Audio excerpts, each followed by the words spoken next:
તો પહેલાં તો સ્નેહ મિલન એટલે શું? સ્નેહ મિલન શા માટે કરવામાં આવે છે? તો આપણા પરિવારમાં જે ઉદ્યોગપતિ છે, જે આર્થિક કેપેબલ છે, જે એ વ્યક્તિને ખબર પડે કે મારા પરિવારમાંથી કોઈ વ્યક્તિને માંડ ખાઈને ખાવાનું થાય છે, એ વ્યક્તિનો હાથ પકડીને મારું પોતાનું જે સ્થાન છે એ સ્થાન ઉપર દોરી જવાનો અર્થ એટલે સ્નેહ મિલન. સ્નેહ મિલનનો ખાલી એક જ ઉદ્દેશ છે કે મારા પરિવારમાંથી કોઈ પછાત ન રહેવું જોઈએ, અને કોઈ કદાચ રહી પણ જાય તો પણ એનો હાથ પકડીને મારું જે સ્થાન છે એ સ્થાન ઉપર લઈ જવાનું કાર્ય એનું બને છે. ખાલી ખાઈને છૂટા પડવાનું કામ એટલે સ્નેહ મિલન નથી થતું. તો અહીં ઉપસ્થિત મંચસ્થ મહાનુભાવો, વહાલા વડીલો અને મહેમાનો અને નાનકડા ભૂલકાઓ, આપ સૌને જયાણી દેવાંશીના સહૃદય વંદન કરું છું.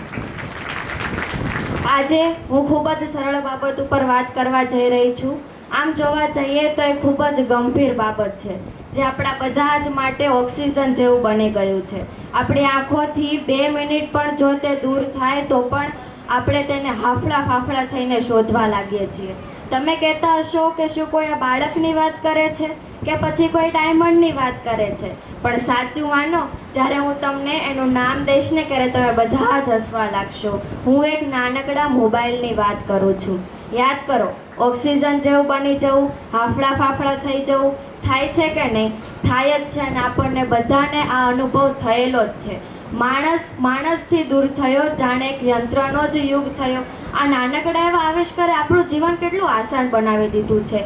એક નાનકડી એવી બેંક છે આપણા હાથમાં, ગૂગલથી આખું વિશ્વ છે આપણા હાથમાં, વિશ્વની દરેક માહિતી છે આપણા હાથમાં. આપણે મૂવી જોવા જવું હોય તો આપણે ઓનલાઈન ટિકિટ બુક કરી શકીએ છીએ, અને ન જવું હોય તો એમાં જ જોઈ લો, એ પણ છે તમારા હાથમાં. ડૉક્ટર પાસે જવું હોય, સમયની ના ખબર હોય તો તરત જ આપણે જોઈ લઈએ છીએ મોબાઈલમાં ડૉક્ટરનો સમય. વડીલોની દલીલ હોય છે કે અમારે તો પહેલાં મોબાઈલ વગર ચાલતું, પણ હવે તો કોઈને મોબાઈલ વગર નથી ચાલતું. તો હું એ વડીલોને નમ્રતાપૂર્વક એટલું જ પૂછવા માગું છું કે શું અત્યારે તમારા ખીચામાં મોબાઈલ છે?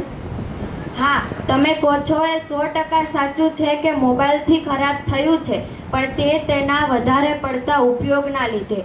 મીઠા વગરનું ભોજન સ્વાદે સારું નથી લાગતું, અને વધારે પડતું મીઠું એ આપણા શરીર માટે હાનિકારક છે. એવી જ રીતે વધારે પડતા મોબાઈલના ઉપયોગથી આપણા ભવિષ્યના જીવન માટે હાનિકારક છે. એકવાર કોઈકે પ્રમુખ સ્વામી મહારાજને પૂછ્યું કે મોબાઈલ આપણા માટે વરદાન છે કે અભિશ્રાપ? ત્યારે પ્રમુખ સ્વામી મહારાજે ખૂબ જ સરસ જવાબ આપ્યો કે જે લોકો તેનો સદુપયોગ કરે છે તેના માટે તો તે વરદાન જ છે, પણ જે લોકો તેનો દુરુપયોગ કરે છે તેના માટે તે અભિશ્રાપ છે. ખરેખર આંખ બંધ કરીને તમે એકવાર વિચારજો કે તમને સૌથી વધારે કઈ વસ્તુ ગમે છે.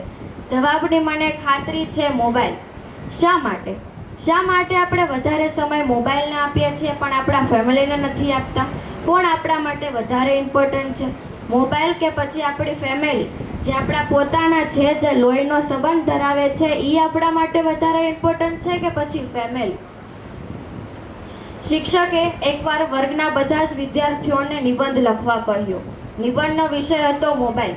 બધા જ બાળકોએ ખૂબ જ સરસ નિબંધ લખ્યો.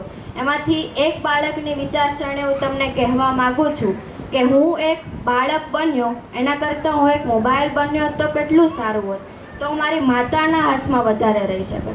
આ એક બાળકની વિચારસરણી છે.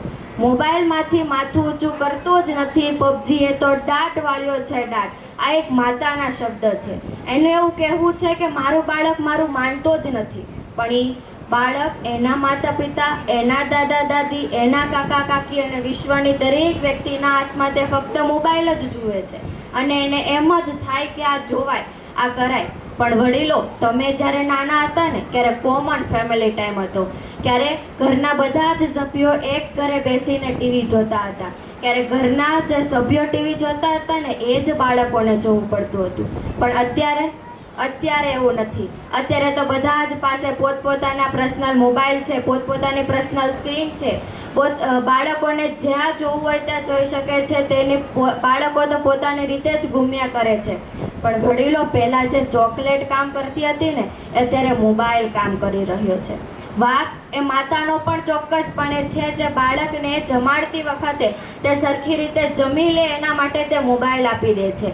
વાક એ દાદા દાદીનો પણ ચોક્કસપણે છે, જે બાળક બહારથી આવે ને એટલે પહેલાં તને ખોળામાં બેસાડે, પછી કે આપણા બેનો ફોટો કેટલો મસ્ત આવ્યો છે, આ તારા જેવું જ બેબી દેખાય છે ને.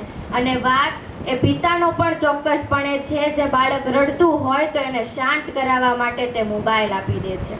મમતાની પાખો આપો, કલ્યાણની પાખો આપો, બાળકો સાથે રમો, તેની સાથે જમો, તેની સાથે વાતો કરો, પણ બસ દર વખતે મોબાઈલ ના આપી દો. તમે ઘણીવાર કોકના મોઢે એવું સાંભળ્યું હશે કે મહેનત કરો તો સફળતા મળે.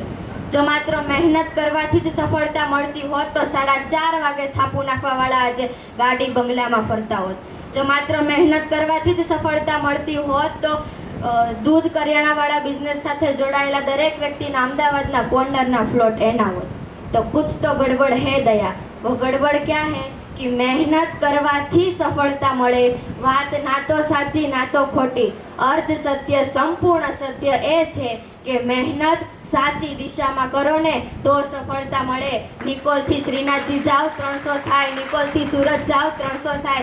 હું તમને કહું 300 જાઓ તમને તમારી મંજિલ મળી જાય, પણ જાવું છે શ્રીનાથજી 300 સુરત બાજુ કાપી નાખો ને તો મહેનત કરી પણ મંજિલથી 300 કિલોમીટર દૂર જતા રહ્યા. એના કરતાં નિકોલમાં રહે તો 300 તો રહે.